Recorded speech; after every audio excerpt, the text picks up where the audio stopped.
அறிஞர் அண்ணா நினைவு நூற்றாண்டு பூங்கா காஞ்சிபுரம் நகரின் மத்தியில் மடம் தெரு பகுதியில் அமைந்துள்ளது. இந்நிலையில் இந்த பூங்காவில் அடிப்படை வசதிகள் இல்லாததால் பொதுமக்கள் அச்சமடைந்து வந்தனர். இதுகுறித்த செய்தி தொலைக்காட்சி மற்றும் நாளிதழ்களில் வெளியாகிய நிலையில் இன்று பூங்காவில் மாவட்ட ஆட்சியர் கலைச்செல்வி திடீர் ஆய்வு மேற்கொண்டார். நடைபாதை, மின்விளக்கு, கழிவறை, உடற்பயிற்சி கூடம் உள்ளிட்ட இடங்களில் ஆய்வு மேற்கொண்டு உரிய வசதிகள் மேற்கொள்ள நடவடிக்கை எடுக்க வேண்டும் என மாநகராட்சி அலுவலர்களுக்கு அறிவுரை வழங்கினார். நாமக்கல் மாவட்டம் ராசிபுரம் அடுத்துள்ள பில்லாநல்லூர் பேரூராட்சி 15 வார்டுகளில் 2000க்கும் மேற்பட்ட குடும்பங்கள் வசித்து வரும் நிலையில் 40 நாட்களாகியும் இப்பகுதியில் குடிநீர் வழங்காததை கண்டித்து பொதுமக்கள் மற்றும் பெண்கள் காலிக்கூடத்துடன் 1 மணி நேரமாக சாலை மறியலில் ஈடுபட்டனர். தொடர்ந்து சம்பந்தப்பட்ட ராசிபுரம் வட்டார வளர்ச்சி அலுவலர் மற்றும் காவல்துறையினர் அப்பகுதிக்கு சென்று உடனடியாக குடிநீர் வழங்க ஏற்பாடு செய்வதாக கூறியதை அடுத்து போராட்டத்தை கைவிட்டு பொதுமக்கள் கலைந்து சென்றனர். வேலூர் மாவட்டம் குடியாத்தம் ஒருங்கிணைந்த நீதிமன்ற வளாகத்தின் முன்பாக வழக்கறிஞர்கள் சங்கத்தின் சார்பாக மத்திய அரசு கொண்டு வந்துள்ள பொதுமக்களையும் வழக்கறிஞர்களையும் பாதிக்கும் புதிய சட்டங்களை திரும்பப் பெற வலியுறுத்தி மனித சங்கிலி போராட்டம் நடத்தினர். மத்திய அரசு கொண்டு வந்துள்ள புதிய சட்டத்தினால் வழக்கறிஞர்களும் பொதுமக்களும் பாதிப்படைவதாலும் ஐபிசி, சிஆர்பிசி பெயர்களை மாற்றக்கூடாது என வலியுறுத்தியும் மற்றும் மனித சங்கிலி போராட்டம் நடத்தினர். தஞ்சாவூர் மாவட்டம் கும்பகோணம் அருகே மருத்துவக்குடி அருள்மிகு ஸ்ரீ மாணிக்க நாச்சியம்மன் திருக்கோயிலில் மகா கும்பாபிஷேகம் வெகு விமர்சையாக நடந்தது. இதில் ஆடுதுறை பேரூராட்சி பெருந்தலைவர் ஸ்டாலின், ஆடுதுறை தமிழ்நாடு நெல் ஆராய்ச்சி நிலைய இயக்குநர் கே. சுப்பிரமணியன் உள்ளிட்ட பலர் கலந்து கொண்டனர். எனது கதை வாழை திரைப்படமாக வந்தது மகிழ்ச்சிதான். கதைக்காக மாரி செல்வராஜ் தன்னிடம் உரிமை கோரவும் இல்லை, அதனால் அதை பெரிதாக்கவும் இல்லை என்று எழுத்தாளர் சோ. தர்மன் கோவில்பட்டியில் பரபரப்பு பேட்டியளித்துள்ளார். தான் அச்சு ஊடகத்தில் எழுதிய கதைதான் தற்போது மாரி செல்வராஜ் காட்சி ஊடகத்தில் வாழை தலைப்பில் திரைப்படமாக கொண்டு வந்துள்ளார் என்றும், கதை எங்கு நிகழ்கிறதோ அங்குதான் அதை காட்சிப்படுத்தி திரைப்படமாக எடுக்க வேண்டும்.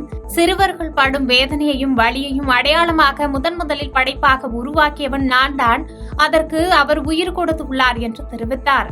நான் அச்சு ஊடகத்தில் ஒரு கதையாக எழுதின அதே விஷயத்தை தான் இப்போ வாழைங்கிற படமாக காட்சி ஊடகமாக மாற்றி எடுத்துருக்கிறாங்க. என்னுடைய சிறுகதையில் வரக்கூடிய அத்தனை விஷயங்களும் திரைப்படத்தில் இருக்கிறது. மத்திய அரசு கொண்டு வந்த புதிய குற்றவியல் சட்டங்களை திரும்பப் பெற கோரி தருமபுரி வழக்கறிஞர்கள் கூட்டமைப்பினர் மற்றும் சென்னை உயர்நீதிமன்ற வழக்கறிஞர்கள் சங்கத்தினர் சார்பில் தருமபுரி ஒருங்கிணைந்த நீதிமன்ற வளாகத்தில் நீதிமன்ற பணிகளை புறக்கணித்து மனித சங்கிலி போராட்டத்தில் ஈடுபட்டனர். மத்திய அரசு புதிதாக நடைமுறைப்படுத்தியுள்ள 3 புதிய குற்றவியல் சட்டங்களை திரும்பப் பெற வலியுறுத்தி மயிலாடுதுறை ஒருங்கிணைந்த நீதிமன்றத்தில் மயிலாடுதுறை வழக்கறிஞர்கள் சங்கம் மற்றும் மாயூரம் வழக்கறிஞர்கள் சங்கம் இணைந்து நீதிமன்றத்தை புறக்கணித்து நீதிமன்ற வாயிலில் மனித சங்கிலி போராட்டத்தில் ஈடுபட்டனர். வழக்கறிஞர்கள் சங்க தலைவர்கள் வேலு குபேந்திரன், கலைஞர் தலைமையில் நடைபெற்ற இந்த போராட்டத்தில் புதிய குற்றவியல் சட்டங்களை திரும்பப் பெற வலியுறுத்தி கண்டன முழக்கமிட்டனர். கள்ளக்குறிச்சி மாவட்டம் அரசம்பட்டு ஆதிதிராவிடர் பகுதியில் உள்ள அங்கன்வாடி மையம் சாக்கடை குளமாகவும் மதுப்பிரியர்களின் கூடாரமாகவும் மாறி வரும் அவலம் ஏற்பட்டுள்ளது. இதனால் குழந்தைகளுக்கு பலவித நோய்கள் ஏற்பட வாய்ப்புள்ளது. இது சம்பந்தமாக அரசம்பட்டு ஊராட்சி நிர்வாகத்திடம் பலமுறை கோரிக்கை வைத்தும் நடவடிக்கை எடுக்கவில்லை என்று குற்றம் சாட்டிய நிலையில் மாவட்ட ஆட்சித்தலைவர் மழலைகளின் நலனில் கவனம் செலுத்தி உடனடி நடவடிக்கை எடுக்க வேண்டும் என்று பொதுமக்களும் சமூக ஆர்வலர்களும் கோரிக்கை வைத்துள்ளனர்.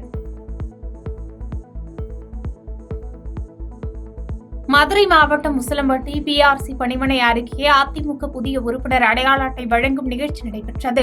இதில் கலந்து கொண்ட முன்னாள் அமைச்சர் ஆர்.பி. உதயகுமார் புதிய உறுப்பினர்களுக்கான அடையாள சீட்டை வழங்கினார். அதனைத் தொடர்ந்து பேசிய அவர், திமுகவினர் உச்சக்கட்ட குழப்பத்தில் இருப்பதும் ஜூனியர் சீனியர் எனும் தீயை நடிகர் ரஜினிகாந்த் பற்ற வைத்துள்ளதாகவும் இந்த நெருப்பு எப்போது வேண்டுமானாலும் வெடிக்கும் என விமர்சனம் தெரிவித்துள்ளார்.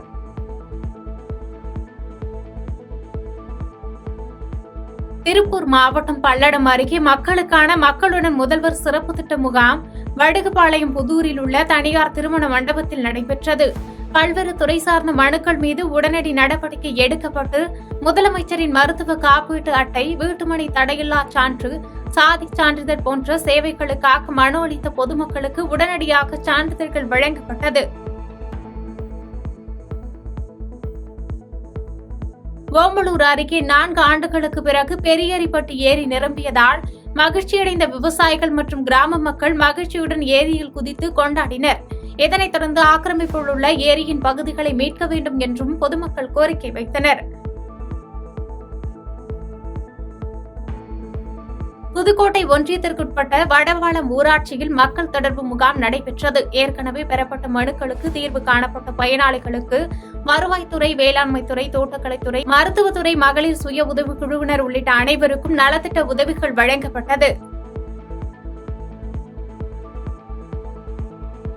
நீலகிரி மாவட்டம் குன்னூரில் இன்று நகரமன்ற மாதாந்திர கூட்டம் தலைவர் சுசீலா தலைமையில் நடைபெற்றது. கூட்டத்தில் அதிமுக மற்றும் திமுக வார்டு உறுப்பினர்கள் அனைவரும் அவர்களது வார்டுகளில் எவ்வித வளர்ச்சிப் பணிகளும் நடைபெறுவதில்லை என்றும் அதிகாரிகள் பணிகளை செய்யாமல் காலம் தாழ்த்தி வருவதாகவும் குற்றம் சாட்டி பேசினர். 18 ஆண்டுகளாக அடிப்படை வசதி இல்லை என்று பொள்ளாச்சி அருகே ஊராட்சி மன்ற அலுவலகத்தை பொதுமக்கள் முற்றுகையிட்டு போராட்டத்தில் ஈடுபட முயன்றதால் அப்பகுதியில் பரபரப்பு ஏற்பட்டது. இதன் பின்னர் அங்கு வந்த காவல்துறையினர் பொதுமக்களுடன் பேச்சுவார்த்தை நடத்தியதைத் தொடர்ந்து பொதுமக்கள் அங்கிருந்து கலைந்து சென்றனர்.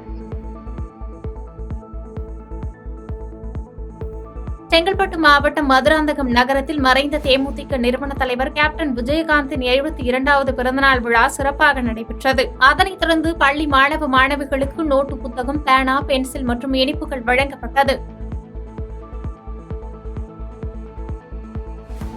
செங்கம் அடுத்த புதுப்பாளையம் வட்டார வளர்ச்சி அலுவலகத்தில் கலைஞர் நூற்றாண்டு நுழைவு வாயிலை திறந்து வைத்து 5 கோடி ரூபாய் மதிப்பில் நலத்திட்ட உதவிகளை பொதுப்பணி மற்றும் நெடுஞ்சாலைத்துறை அமைச்சர் ஏவ வேலு வழங்கினார்.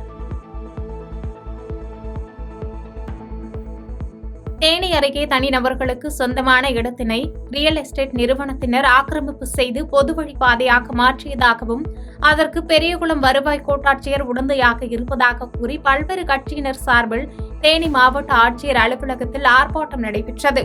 இதன்பின் பேட்டியளித்த போராட்டக்காரர்கள் இதுகுறித்து தேனி மாவட்ட ஆட்சியர் அலுவலகத்தில் ஆக்கிரமிப்பு செய்ய முயற்சிக்கும் நபர்கள் மீது நடவடிக்கை எடுக்க வேண்டும் என வலியுறுத்தி கோரிக்கை வைப்பதாக தெரிவித்தனர். உத்தமபாளையம் அருகே காட்டுமாடு தாக்கி விவசாய கூலி தொழிலாளி உயிரிழந்து மேலும் ஒரு பெண் விவசாய கூலி தொழிலாளி படுகாயமடைந்த சம்பவம் அப்பகுதியில் பெரும் சோகத்தை ஏற்படுத்தியுள்ளது. இந்த சம்பவம் குறித்து ராயப்பன்பட்டி காவல்துறையினர் மற்றும் வனத்துறையினர் தீவிர விசாரணை மேற்கொண்டு வருகின்றனர். தேனி மாவட்டம் பெரியகுளம் அருகே வீட்டிற்கு பின்புள்ள காலி இடத்தில் கஞ்சா செடி வளர்த்த தந்தை கைது செய்யப்பட்டார். மேலும் காவல்துறை கைது செய்ய வந்தபோது தப்பி ஓடிய மகன் கீழே விழுந்ததில் காயமடைந்ததால் பெரியகுளம் மாவட்ட அரசு மருத்துவமனையில் சிகிச்சைக்காக அனுமதிக்கப்பட்டுள்ளார். பாதகம் செய்பவரை கண்டால் நாம் பயங்கொள்ளலாகாது பாப்பா, மோதி மிதித்து விடு பாப்பா, அவர் முகத்தில் உமிழ்ந்து விடு பாப்பா. அண்மை செய்திகளை உடனுக்குடன் தெரிந்து கொள்ள இணைந்திருங்கள் இயம்நாடு தொலைக்காட்சியுடன்.